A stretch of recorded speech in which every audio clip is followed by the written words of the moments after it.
आपका हीरो आपका फ्यूचर है और सलमान खान से आप प्रभावित हैं।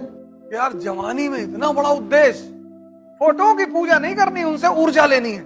जब महान पुरुषों की बायोग्राफी पढ़ोगे, उनका संघर्ष देखोगे, तो तुमको अपना संघर्ष छोटा लगने लगेगा। ये जिसको नहीं पता वो बहुत परेशान है। हमारे पास खाना नहीं है लेकिन हम पढ़ेंगे। लड़ना बहुत जरूरी है, पर जीवन में ये पता होना चाहिए किससे लड़ना है और किस लिए लड़ना है। ये जिसको नहीं पता वो बहुत परेशान है। तुम गांवों में देखो, एक एक बिस्सा जमीन के लिए लोगों ने अपने आप को बर्बाद कर डाला। एक बिस्सा जमीन के लिए मुकदमा लड़े, 15 बीघा बिक गया। देखो अपनी तरफ गांव में क्या हाल है। लड़ना है लाइफ में, ये लड़ाई ही तो चल रही तुम्हारी आईएएस की तैयारी, लड़ाई ही है ये। लड़ाई सही है, सही लड़ रहे हो। घर में अंबेडकर की फोटो लगा लो, गांधी की लगा लो, भगत सिंह लगा लो। जब निराश हो तो एक बार इन लोगों को देख लिया करो, दो ऊर्जा से भर जाओगे एकदम से। विवेकानंद की लगा लो। इसीलिए तो हिंदू मूर्ति पूजा करते थे। मूर्ति से कुछ मांगते नहीं थे, उससे ऊर्जा मिलती थी।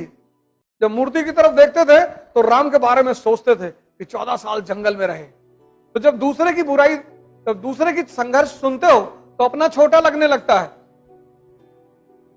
जैसे तुम एक सब्जेक्ट में फेल हो गए और तुम्हारा सब दोस्त दो सब्जेक्ट में फेल हो गया, तो तुम्हारा दुख कम हो गया।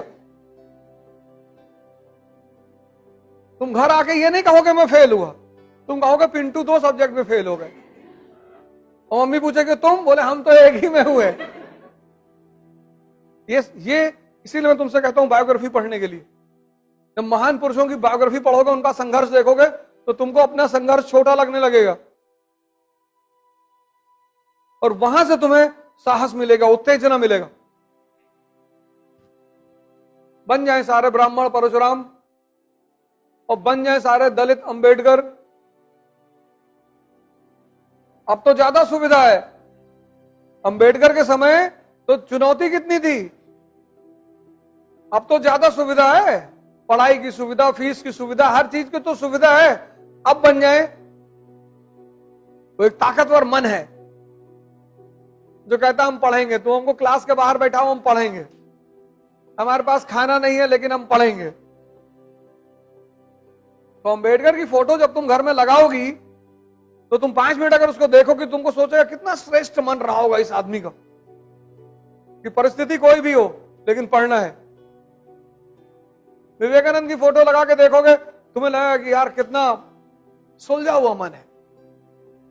फ्रांस में गए, पेरिस में सारी धार्मिक ग्रंथ रखी हुई है, सबसे नीचे गीता रखी है।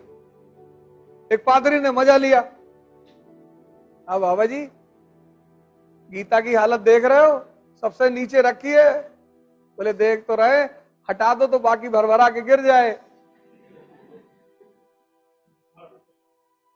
मैं कहा भरभरा मतलब समझ तो गया वो कि कहां मार रहा है ये। इसको बोलते हैं सुलझा हुआ दिमाग। फोटो की पूजा नहीं करनी, उनसे ऊर्जा लेनी है। फोटो से पूजा नहीं करनी, उनसे ऊर्जा लेनी है। भगत सिंह की लगा लो। यार जवानी में इतना बड़ा उद्देश्य, 24 साल का आदमी का उद्देश्य देखो।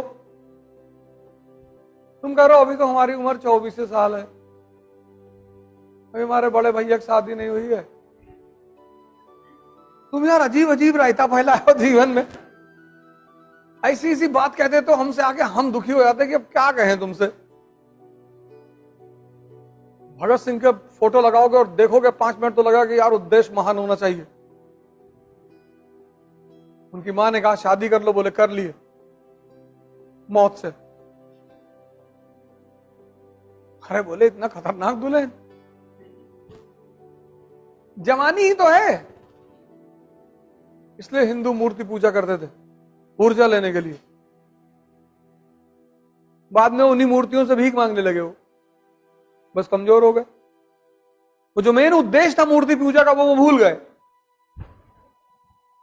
राम की पूजा कर रहे हो तो तुम्हें पता है त्याग और तपस्या से राजा बना जाता और भगवान।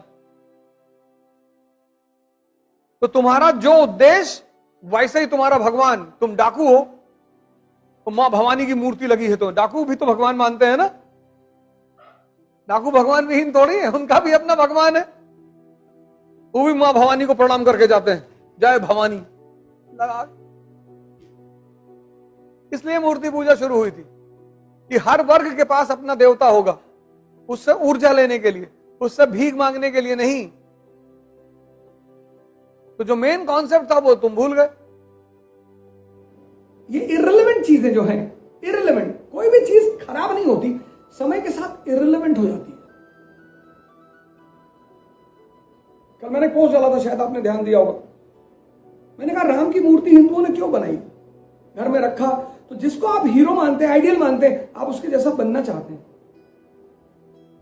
आपका हीरो आपका फ्यूचर है। तो आपने शिव भगवान की मूर्ति सामने रखी, राम की रखी, कृष्ण की रखी, तो आपके वो हीरो है, आइडियल है।